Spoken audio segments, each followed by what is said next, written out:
मुखिया के घर एवं स्कॉर्पियो से तस्करी का 50 लाख का नेपाली गांजा बरामद, मुखिया गिरफ्तार। पूर्वी चंपारण एसएसपी 71वीं बटालियन मोतिहारी एवं आदापुर पुलिस ने गुप्त सूचना के आधार पर देर रात्रि छापेमारी कर एक मुखिया के घर एवं स्कॉर्पियो से भारी मात्रा में नेपाल से तस्करी का लाया गया प्रतिबंधित गांजा को किया बरामद। गुप्त सूचना के आधार पर यह बड़ी कार्रवाई की गई है। एसएसबी के अधिकारियों प्रफुल्ल कुमार की माने तो आदापुर प्रखंड के बकरी पंचायत के वर्तमान मुखिया झितकहिया निवासी अख्तर शाह भारत नेपाल सीमावर्ती क्षेत्र में नारकोटिक्स तस्करी का किंगपिन माना जाता था, जिसकी सूचनाएं लगातार मिलती थी।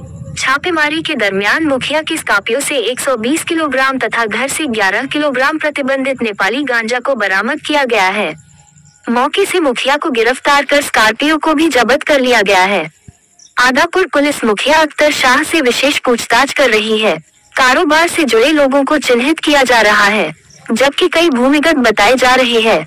स्थानीय सूत्रों की माने तो इस धंधे में सीमावर्ती क्षेत्र के अन्य कई जनप्रतिनिधियों के भी जुड़े होने की संभावना बताई जा रही है।